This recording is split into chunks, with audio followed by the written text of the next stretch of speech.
안녕하십니까. 서울 잠실도장의 송정환 포정입니다. 오늘은 우주간 마지막 시간으로 부록편에 있는 우주변화 운동의 체와 용 건곤감리, 우주의 본체 3극, 천도 4덕과 인도 4덕에 대해서 공부해 보도록 하겠습니다.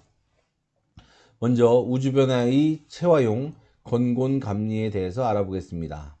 좀 어려운 내용이지만 우주변화의 근본 틀과 그것이 인사화되는 중요한 내용이니만큼 잘 정리해 놓으시기 바랍니다. 자, 먼저 주제 성구를 읽어 보겠습니다. 상제님께서 나는 천지 일월이니라 하시고 건곤감리의 사체를 바탕으로 도체를 바로잡으시니, 건곤은 도의 체로 무국이요, 여기서 체는 근본 또는 몸통을 말합니다. 감리는 도의 용이 되매, 여기서 용은 활용한다는 것을 말합니다. 태극을 체로 하고 환극을 용으로 삼나니, 자, 이 말씀은 감리에서도 감인 태극이 다시 체가 되고 환극인 리가 용이 된다는 말씀입니다. 자, 이로써 삼원이 합일하니라. 그러므로 도통은 삼원합일의 이치에 따라 인사화되니라 라고 말씀하셨습니다. 삼원이 합일이란 말씀은 도의 몸통인 사체, 즉 건곤감리가 인사화되는 종통맥을 통해서 그것이 하나로 합일되면 도통이 실현된다는 말씀입니다. 자, 그래서 종사님께서는 종통이 곧 도통이라고 말씀하셨습니다. 자, 성구 속에 핵심 내용이 다 들어 있습니다. 건곤감리 사체라는 말씀이 나오는데요. 건곤감리는 천지 일월의 상을 나타내는 괴로서 우주 변화의 4대 기틀입니다. 그래서 사체라고 합니다. 자, 건곤, 즉 천지는 생명의 근본으로 도의 체라고 하며 무국이라고 합니다. 모든 조화를 다 머금고 있는 우주 생명의 근원입니다. 자, 그런데 천지만 가지고는 우주는 만유 생명을 기를 수가 없습니다. 자, 그래서 건곤천지는 해와 달에 해당하는 감리를 이용해서 만물을 기르게 됩니다. 그것을 상님께서는 감리는 쓰임, 즉 용이 되매, 그 중에서 감은 달로서 태극에 수가 되어서 체가 되고, 그 물이 태극이 분열한 화, 즉 태양이 환극으로 용이 된다는 말씀입니다. 자, 그렇기 때문에 일월이 천지의 대행자가 되는 것입니다. 자, 이것을 우주 본체의 삼원인 무국, 태극, 환극이라고 합니다. 또 도통은 인간 완성을 말하며 우주 운동의 최종 결실입니다. 자, 이 도통은 건곤감리, 천지 일월의 작용에 의해서 결실이 되듯이 상제님 무국대도의 종통맥도 천지 일월 건곤감리의 인사화로 되어 있는 것입니다. 자, 그래서 무국의 천지 역할은 아버지 상제님과 어머니 태무님께서 맡으시고, 두 분께서 모사제천하셔서 천지공사로 근본틀을 다 짜놓으시고, 태극과 환극의, 즉 감리의 역할을 맡은 두 인사의 지도자가 나와서 건곤인 상제님과 태무님을 대행해서 성사재인하게 되는 것입니다. 자, 그래서 증산도 상제님 진리의 종통맥은 천지운동의 사체인 천지일월 도수에 의해 전수되었다는 것을 알 수가 있습니다.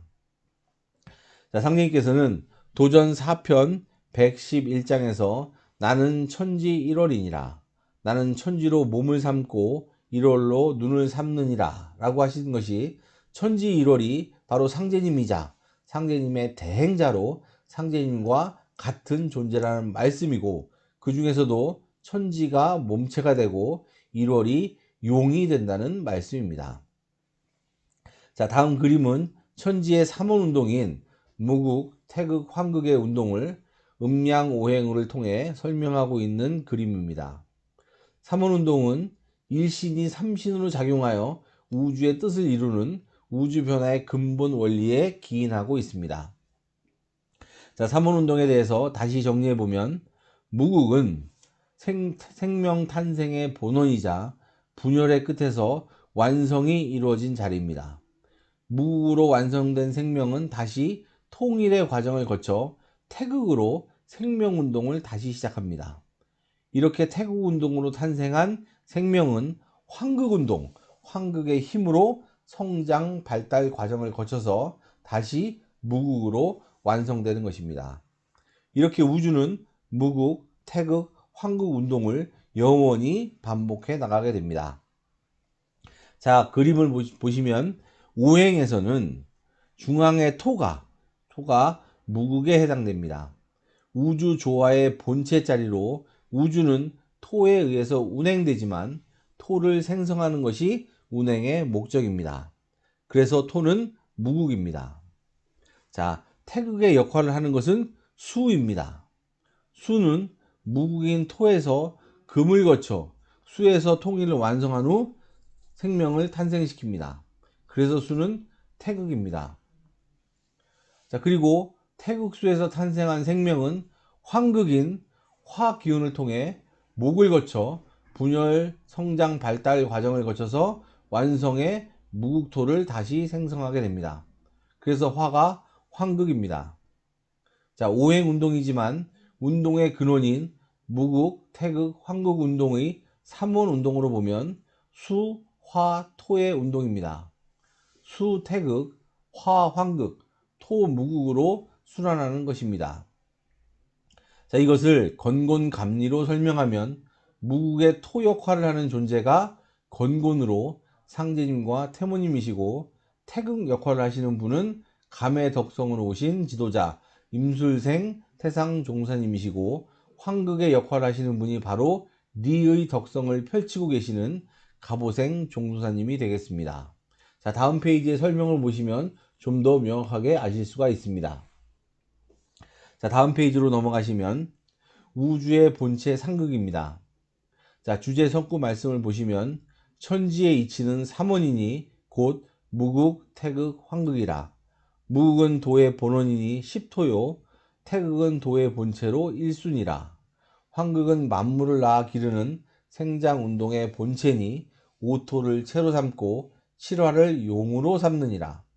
우주는 1태극수가 동하여 5황극의 생장운동을 거쳐 10무극에서 가을 개벽의 성수군을 맞이하니라. 자, 이 말씀은 12지지를 통해서 무극, 태극, 황극의 3원 이치를 설명하고 계신 성구 말씀입니다. 아래 그림을 보면서 다시 설명드리도록 하겠습니다. 자, 지지의 특징은 진술축미의 4토가 있습니다. 그중 진술축은 5토이고 미는 10토인 무극입니다. 우주 변화의 중심축은 미토와 축토입니다. 그리고 우주는 분열운동과 통일운동을 영원히 반복합니다. 축에서 5까지는 분열운동을 하고 이때를 선천이라고 합니다.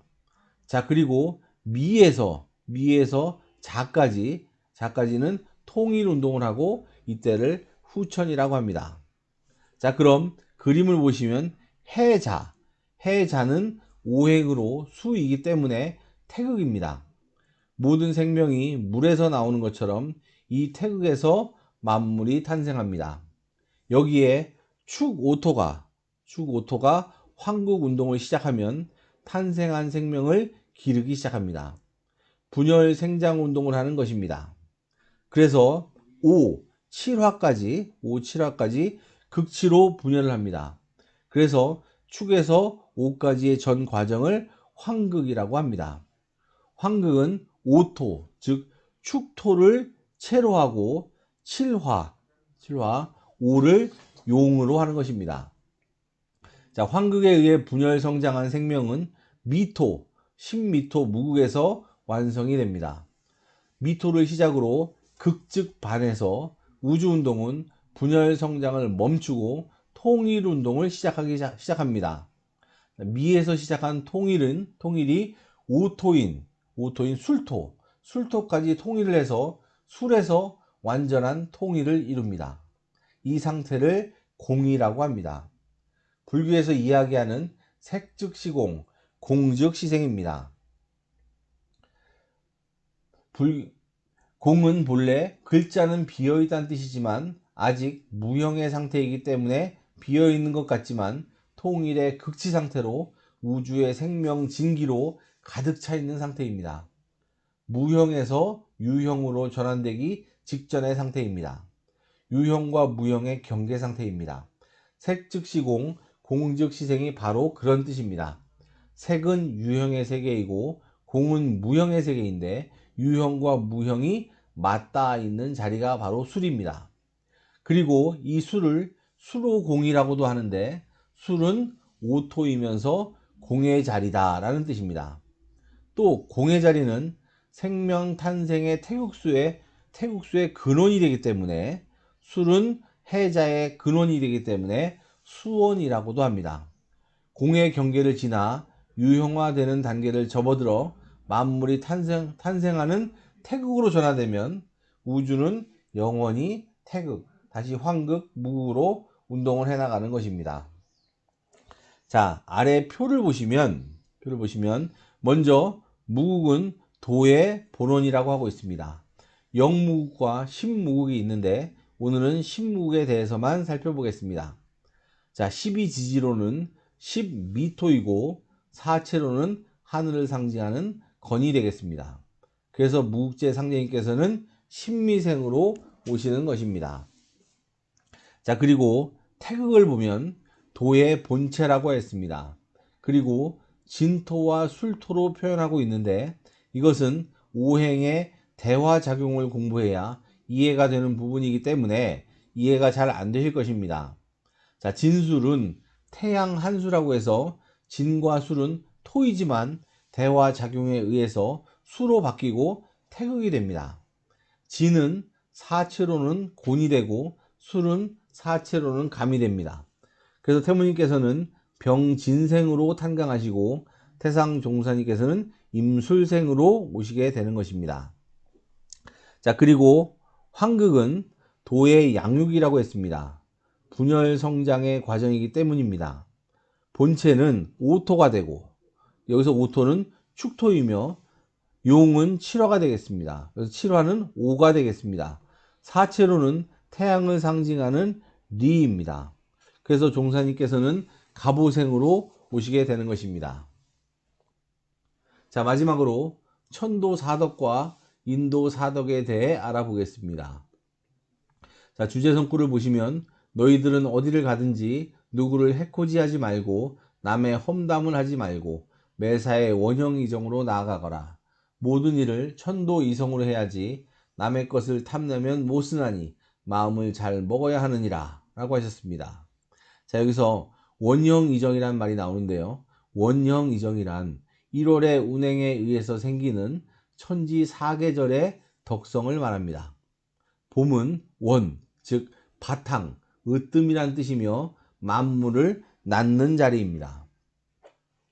또 여름은 형, 즉 형통하다는 뜻입니다. 초목에 빗대면 뿌리에서 줄기와 가지로 뻗어나가는 생명력을 말합니다. 왕성한 생명력으로 크게 성장을 한다는 뜻입니다. 가을은 이, 즉 벼화자에 칼도자가 있는 글자로 날카롭다, 이롭다는 뜻이며 만물의 생장을 종결지으면서 인간 역사의 모든 시비를 끝막고 세상에 이로움을 준다는 뜻입니다. 끝으로 정은 곧다는 의미로 겨울철 도의 본성이 곧고 바름을 의미합니다.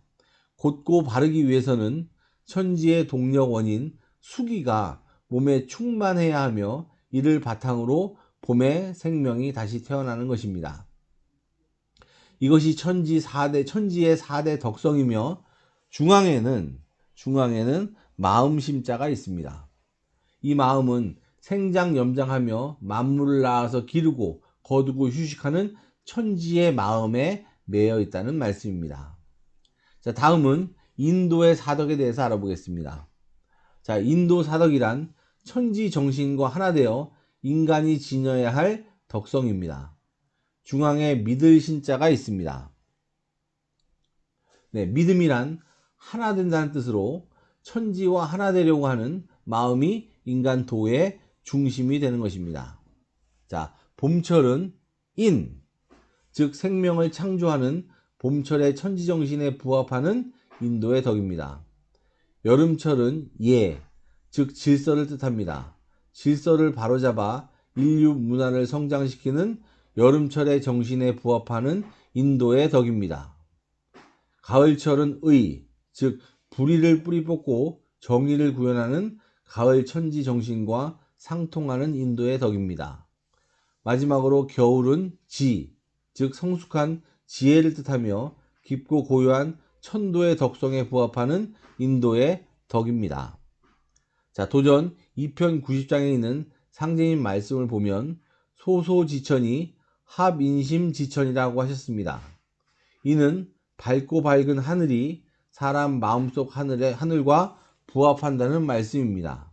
사람의 마음은 본래 하늘의 마음과 합치되어 있다는 말씀입니다. 자, 그리고 천지는 나와 한 마음이니 사람이 천지의 마음을 얻어 제 마음 삼느니라 라고 하셨습니다. 천지의 분신인 인간은 본래 천지로부터 천지의 마음을 받아가지고 온 존재로 천지의 시간 질서에 맞게 그 마음을 발현시켜서 완성된 열매인간이 되는 것이 인생의 참 목적이자 우주 운행의 목적인 것입니다. 자, 이렇게 해서 우주관 공부를 모두 마쳤습니다. 우주관은 진리의 노른자이며 눈동자입니다. 특히 우주일련은 진리의 핵심이기 때문에 많이 듣고 많이 전해보는 것이 공부의 지름길이며 보다 깊은 깨달음을 얻을 수 있는 유일한 방법입니다. 꼭 실천하시기 바랍니다. 다음 시간부터는 제3법인 인간관을 공부해 보도록 하겠습니다. 감사합니다.